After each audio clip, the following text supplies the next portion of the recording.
नमस्कार, मैं मनीष कुमार आप सभी का स्वागत करता हूं जॉब से टनल की इस विशेष पेशकश रोजगार यात्रा में। दोस्तों चलिए फटाफट करते हैं आज की खबर की शुरुआत। आज हम जिस खबर का शुरुआत करने जा रहे हैं, जिसका मूल्यांकन और विश्लेषण करने जा रहे हैं, वो खबर है एसएससी से। आपको बतलाना चाहें कि एसएससी के जो भी प्रत्याशी जो टीयर 1 से लेकर के मेडिकल तक के एग्ज़ाम्स को क्वालिफाई किए हैं गवर्नमेंट रूल रेगुलेशन के अंतर्गत, उन लोगों के लिए ये है खबर कि वो लोग प्रोटेस्ट कर रहे हैं, वो लोग सरकार से अपना हक मांग रहे हैं, वो लोग दिल्ली के सड़कों पे झुलसती हुई गर्मी में खड़े हैं। और सबसे अहम सवाल अब ये उत्पन्न हुआ है कि सरकार फिर भी कोई भी कदम इन विद्यार्थियों के ऊपर, परीक्षार्थियों के ऊपर नहीं उठा रही है। सरकार के कान में जूं तक नहीं रेंग रहा है। साथ ही साथ आपको बतलाना चाहेंगे दोस्तों कि बीजेपी ऑफिस के बाहर दिल्ली में विद्यार्थी डिहाइड्रेशन के शिकार हो रहे हैं। वहाँ पे एम्बुलेंस आ रहा है और एम्बुलेंस उन विद्यार्थियों को लेकर के हॉस्पिटल जा रहा है। आपको बतलाना चाहेंगे कि ये सरकार को भी सोचना चाहिए। ये बीजेपी के तमाम बड़े नेताओं के मुंह पे करारा तमाचा है कि जो कोमल से विद्यार्थी, जिनका काम सिर्फ और सिर्फ इस उम्र में परीक्षा की तैयारी करना और मेहनत के साथ, लगन के साथ पढ़ाई करना और रोजगार के अवसर को ग्रहण करना मकसद होना चाहिए था, वो विद्यार्थी सड़कों पे अपना हक मांग रहे हैं। आप कैसी सरकार चला रहे हो और सरकार की कैसी आपकी नीति है, ये बड़ा सवाल है। और कटघरे में आपके तमाम नीति और कार्यकारिणी और कार्य प्रणाली को खड़े किए जा सकते हैं। आपको बतलाना चाहेंगे साथ ही साथ कि पिछले कुछ दिनों से दिल्ली में जो प्रोटेस्ट हो रहा है और जो चल रहा है, वो कदापि शोभनीय नहीं है, कदापि वो उचित नहीं है। एसएससी के विद्यार्थी सड़क पे हैं, एसएससी के विद्यार्थी अपना हक मांग रहे हैं, एसएससी के विद्यार्थी डिजिटल स्ट्राइक कर रहे हैं, एसएससी के विद्यार्थी तमाम अलग अलग कैटेगरी के विद्यार्थी एक दिन में 20 लाख की संख्या में ट्विटर पे मोदी रोजगार दो जैसे कैंपेन को चला रहे हैं। एसएससी के विद्यार्थियों को साथ देने के लिए एसएससी के तमाम टीचर्स उनके साथ मौजूद हैं। टीचर्स का काम होता है पढ़ना, विद्यार्थियों का काम होता है शिक्षा को ग्रहण करना। पढ़ना और पढ़ाना, शिक्षा ग्रहण करने के सिलसिला में वो विद्यार्थी सड़क पर हैं, पढ़ाई उनसे कोसों दूर है।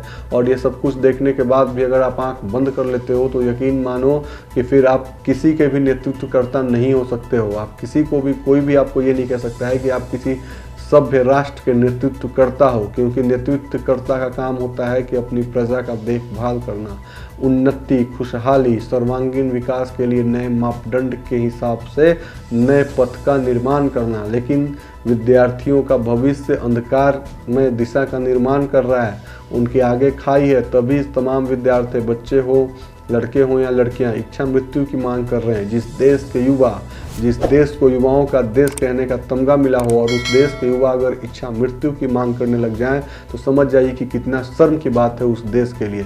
विद्यार्थियों ने राष्ट्रपति को ज्ञापन सौंपा है कि हमें इच्छा मृत्यु दे दीजिए अगर आप हमें रोजगार नहीं दे सकते हैं तो। कितनी शर्म की बात होनी चाहिए उस राष्ट्र के लिए, उस राष्ट्र के निर्माणकर्ता के लिए और उस राष्ट्र को चलाने वाले नेताओं के लिए। साथ ही साथ उस राष्ट्र में जितने भी ब्यूरोक्रेसी हैं, कार्यकारिणी हैं, उनके लिए कितनी शर्म की बात है कि वो तमाशेबीन बनकर देख रहे हैं। वो देख इसलिए रहे हैं क्योंकि शायद ये जो एसएससी के विद्यार्थी प्रदर्शन कर रहे हैं, इसमें उनके कोई बच्चे नहीं हैं। लेकिन दरअसल सोचिए कि अगर आपके बच्चे होते और 200 में से 200 नंबर लेकर के आ रहे होते और इसके बावजूद उनको ज्वाइनिंग नहीं मिल रहा होता और वो अपने हक को मांगने के लिए दिल्ली की सड़कों पर झुलसती हुई गर्मी में बीजेपी की ऑफिस के बाहर धरना दे रहे होते और उस वक्त वो डिहाइड्रेशन का शिकार हो जाते और एम्बुलेंस फिर उन्हें हॉस्पिटल लेकर के जाता। इतना सब कुछ देखने के बाद भी अगर आप अपने आप को संभाल कर रखते और ये निकम्मी और नाकाम सरकार का साथ देते, यकीन मानिए कि फिर आपके अंदर भी इंसानियत नाम की कोई चीज़ नहीं है। आप ये नहीं कह सकते हैं कि हमारा देश एक दिन विकास करेगा और हम विश्व गुरु हैं। ऐसे ऐसे विश्व गुरु के तमगों का हम क्या करेंगे जहाँ पे जिस देश के युवा सड़क पे बेरोजगारी की लाइन में खड़े हैं, रोजगार की दुहाई मांग रहे हैं। सोचना चाहिए, समझना चाहिए। बात यहीं तक होती तो हम मान जाते, लेकिन जिस तरीके से शिक्षक, विद्यार्थी, किसान, आम जनता, सभी के सभी लोग परेशान हैं, तो ऐसी कौन सी नीति? कहा जाता है कि नीति का निर्माण होता है जनता के लिए, नीति का निर्माण जनता के विकास के लिए, नीति को अंकित किया जाता है, नीति को साबित किया जाता है, नीति का पालन किया जाता है। लेकिन ऐसे सिचुएशंस में किस तरह की ये नीति है जहाँ पे आपकी नीति से आपके ही विद्यार्थी परेशान हैं? निराश हैं, नीरस हैं, हताश हैं। आपको पता होना चाहिए कि एसएससी में लगभग 1 लाख की संख्या में रिक्त वैकेंसियाँ खाली हैं और 54,000 विद्यार्थी मेडिकली फिट पाए गए हैं।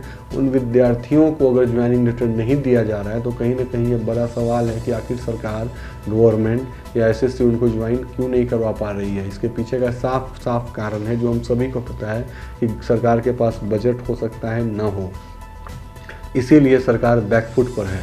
अब बात ये उठता है कि सरकार के पास बजट कैसे नहीं है, सरकार बैकफुट पे कैसे आ गई जब पिछले 7 साल से एक ही पार्टी की कंटिन्यूअसली सरकार चल रही है। इसका मतलब कि उन्होंने किसी जगह पे बुनियादी काम नहीं किया है, तभी ये नतीजा भुगतने को मिल रहा है। जिस तरीके से एसएससी के विद्यार्थी दिल्ली की सड़कों पे प्रदर्शन कर रहे हैं, आप सोचिए कि अगर विदेश में ये खबर जाता है और जा रहा है तो वहाँ पे आपके राष्ट्र का क्या प्रभाव पड़ेगा। वहाँ पर आपके विद्यार्थियों को कोई नहीं जानता है, लेकिन आपके देश के प्रधानमंत्री को लोग ज़रूर जानता होगा।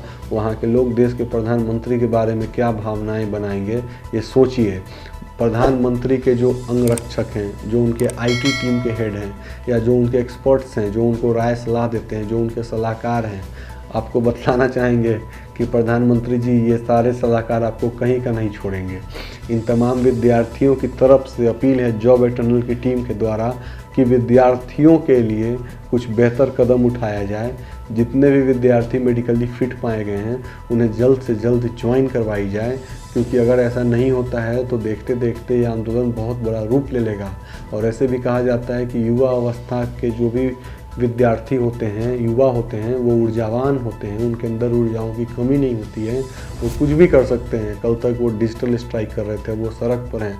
आने वाले समय में किसान संसद का घेराव न किए हों, हो सकता है कि विद्यार्थी घेराव करने के लिए संसद तक पहुंच जाएं, तो फिर क्या उन्हें भी आप जेल भेजोगे? जेल क्या कहकर भेजोगे कि वो भी आतंकवादी हैं? सोचो और समझो। सोचने और समझने के लिए वक्त पड़ा है, लेकिन जो ये समय गुजर रहा है ये विद्यार्थियों के लिए और ये सरकार के लिए सही नहीं है। तो आज की इस विशेष पेशकश में बस इतना ही। अगर हमारा कार्यक्रम आपको अच्छा लगे तो इसे लाइक करिए, शेयर करिए, सब्सक्राइब करिए, कमेंट करिए और हाँ, ज़्यादा से ज़्यादा लोगों तक इस एपिसोड को शेयर करिए, क्योंकि हम आपकी बुलंद आवाज़ हैं।